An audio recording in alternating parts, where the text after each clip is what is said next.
Assalamualaikum warahmatullahi wabarakatuh. Hello everyone. I'm happy to see you today. And today we are going to learn the techniques of translation. Ya, jadi teknik atau metode menerjemahkan. Kita sudah belajar the definition of translation. We have learned types of translation, and this time in meeting 3, we are learning techniques of translation. Okay. Right. The first technique is transposition. Apa itu transposition?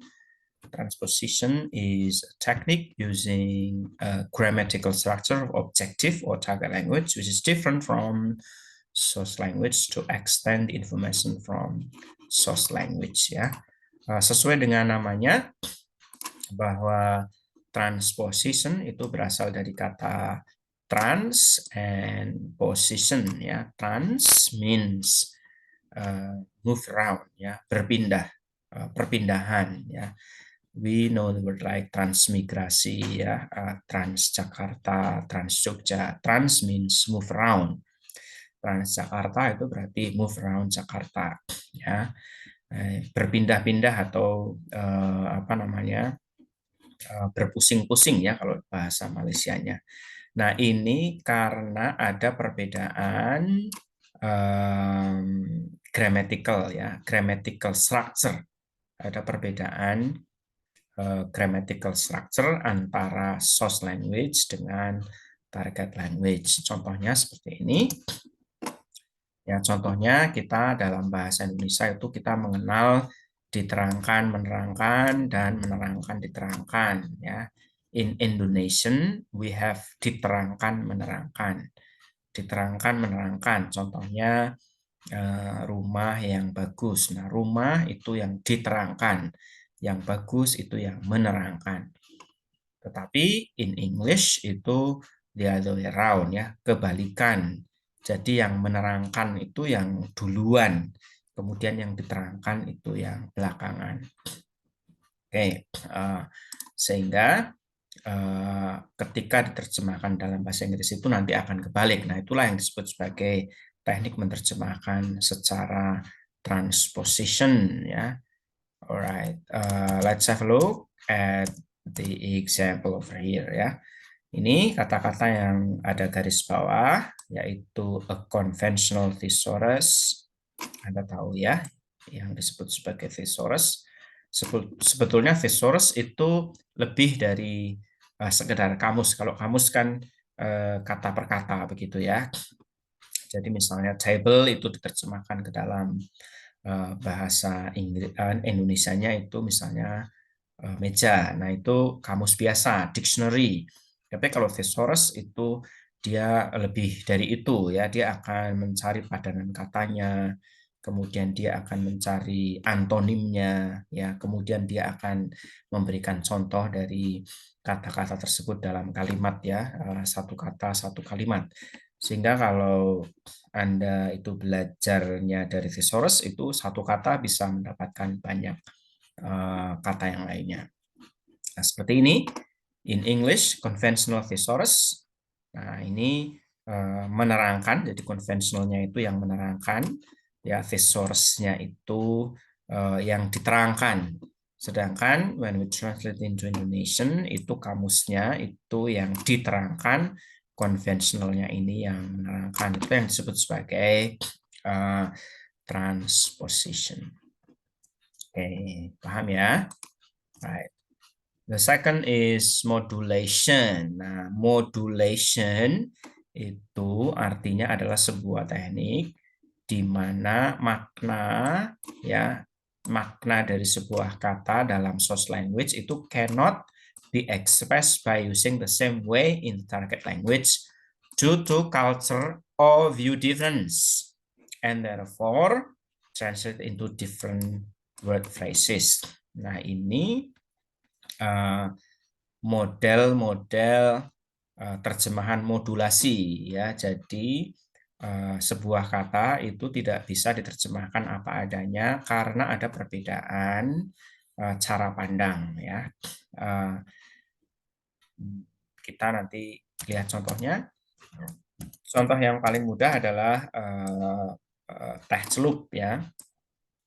Kalau orang Amerika, orang Inggris itu melihatnya adalah barangnya, ya barangnya atau wujudnya. Wujudnya apa? Wujudnya itu tea bags, ya. Jadi teh yang dikantongi kecil-kecil. Nah, mereka melihatnya itu sehingga kata-kata yang muncul adalah tea bags. Tetapi orang Indonesia itu tidak melihat barangnya. Orang Indonesia itu lebih melihat bagaimana cara membuatnya menjadi hidangan. Nah, yaitu dengan dicelup-celupkan. Sehingga tea bags itu diterjemahkan menjadi teh celup, bukan kantong teh. Kalau Anda pergi ke Indomaret, kemudian Anda nanya kepada yang jaga di Indomaret itu, Mas atau Mbak mau beli kantong teh, maka Mas Mbaknya itu akan kebingungan, ya. Apa itu kantong teh? Mungkin akan dikasih kresek begitu ya, teh apa tas kresek begitu. Disangka kantongnya itu adalah tas kresek, padahal kamu itu yang dimaksud adalah tea bags, ya, yaitu teh celup. Begitu. Demikian juga ketika Anda ke Amerika nanti atau ke Inggris itu ketika nanya ke penjual di sana itu tidak bisa can I have sinking tea misalnya ya. Sinking itu artinya tenggelam. Jadi teh yang ditenggelam-tenggelamkan begitu itu enggak ada. Mereka pasti akan bingung. Nah, itulah yang disebut sebagai metode menerjemahkan secara modulation karena apa? Karena ada perbedaan cara pandang, ya, begitu. Ini contoh yang lainnya. Grammar checkers are step beyond spell checkers, but they are still not a substitute for human editor. Nah, human editor itu diterjemahkan menjadi otak manusia karena mengeditnya itu menggunakan otak langsung ya, sehingga ini terjemahannya menjadi otak manusia bukan editor manusia gitu. Nah, inilah yang disebut sebagai teknik menerjemahkan secara modulation. Alright, yang ketiga adalah phonology translation. Nah, apa itu phonology translation? Ini adalah metode menerjemahkan yang paling banyak atau paling mudah ya, yang paling banyak kita dapati di di Indonesia gitu. Ketika kita menerjemahkan sebuah kata itu ada semacam adaptasi ya, adaptasi, ada semacam perubahan sedikit. Apa yang diubah? Yang diubah adalah spelling dan pronouncing. Perlu Anda ketahui bahwa phonology itu berasal dari kata phone, ya, phone yang artinya adalah bunyi. Jadi terjemahan yang berbasis pada bunyi. Nah, bunyinya itu seperti apa? Nah, spellingnya dan cara ngomongnya itu ada di adaptasi, ya. Contohnya ya misalnya aslinya itu indicator, kemudian cara nulisnya, spellingnya itu diadaptasi, ya, yang C itu menjadi K, ya, kemudian pronouncing-nya ya, cara membacanya itu juga diadaptasi, bukan indicator lagi tapi indikator gitu ya. Research, nah kemudian ada dua adaptasi ya, tulisan spellingnya itu menjadi riset seperti ini dan juga pronouncing-nya ya. Jadi dua adaptasi dan ini masih mirip karena ini phonology translation ya. Jadi berdasarkan pada phone, pada bunyi. Bunyinya itu mirip. Ya, mirip banget. Nah, mirip kenapa kok mirip? Karena ada adaptasi.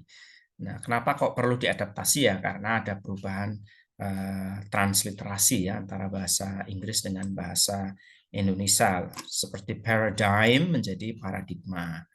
Nah, ini mode terjemahan yang sangat lumrah, mudah begitu ya.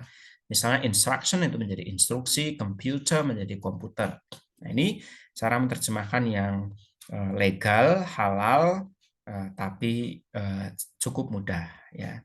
Kalau orang Malaysia itu yang di-adapt, yang diadaptasi atau diubah itu hanya pada tulisan ya, pada tulisan, bukan pada pronouncing. Jadi cara mengucapkannya itu mirip sama, misalnya sepeda itu ya orang Malaysia bilangnya bisikal ya. Bisikal itu tulisannya aja yang beda, spellingnya aja yang beda, tapi pronouncingnya sama ya. Misalnya lagi orang Malaysia itu kalau mengetik itu tulisannya type ya, type seperti ini ya, type sini itu artinya ketik di sini begitu. Nah, type ini itu yang diadaptasi atau disesuaikan itu hanya tulisannya. Cara membacanya sama persis dari source language-nya, yaitu type. Bulan Agustus, kalau orang Malaysia itu kan August ya, August ya. August itu kan pronouncing-nya sama persis dengan bahasa Inggris ya, hanya tulisannya ya August gitu ya, orang Malaysia. August begitu. Nah, jadi kalau orang Indonesia itu dua-duanya diubah, kalau orang Malaysia hanya satu. Ya, bahasa Malaysia itu hanya satu, mengubahnya yaitu tulisannya ya, spellingnya aja. Pronouncing-nya itu masih sama persis. Yang berikutnya adalah metodologi contextual explanation. Ya, yang disebut sebagai contextual explanation adalah sebuah teknik yang tujuannya itu untuk make sure ya, untuk memastikan bahwa the meaning translated in target language is appropriate with source meaning language. Jadi tujuan utama dari contextual explanation adalah untuk memastikan bahwa makna dari target language itu sesuai, appropriate ya, sesuai atau cocok dengan source language meaning. Terus bagaimana caranya? Caranya adalah seperti ini nih caranya ya. Nah, caranya adalah dengan memberikan tambahan. Nah, seperti ini. Nah, ini boleh dalam teknik menerjemahkan. Spell checkers, si penerjemah itu takut kalau spell checkers itu maknanya kurang dipahami dengan jelas oleh target language, pembaca dari target language, maka ditambahi suatu program komputer yang digunakan untuk mengecek ejaan. Nah, ini diperbolehkan dalam teknik menerjemahkan. Ya, tujuannya tadi supaya makna dari spell checkers ini itu sama persis ya makna yang ada dalam source language. Tujuannya untuk menggaransi atau untuk make sure ya, memastikan ya supaya nggak ragu-ragu begitu. Baik, dan yang terakhir, metode menerjemahkan terakhir adalah take note translation. Yang disebut sebagai take note translation itu tujuan utamanya adalah ketika si penerjemah itu ingin menambahkan ya informasi, ya ingin menjelaskan lebih. Ya, itu yang disebut sebagai take note translation. Metodenya disebut sebagai take note translation, yaitu menambahkan informasi lebih. Ya. Contohnya misalnya keris ya, keris. Nah, keris itu kalau diterjemahkan dalam bahasa Inggris itu tetap keris karena di Inggris itu tidak ada benda itu, sehingga terjemahannya tetap keris dan Anda itu ingin menambahkan informasi. Boleh ya. Jadi keris misalnya sebuah senjata, a weapon which was used by high rank military personnel misalnya ya in Javanese history.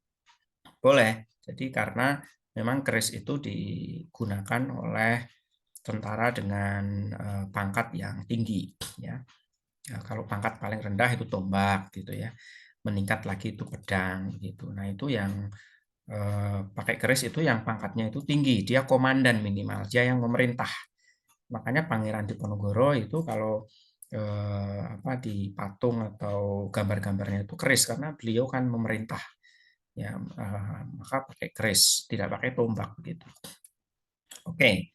Nah, inilah 5 metode menerjemahkan ya. Semoga nanti ketika Anda menerjemahkan itu Anda bisa mengaplikasikan kelima metode menerjemahkan ini. Oke. Thank you. Assalamualaikum warahmatullahi wabarakatuh.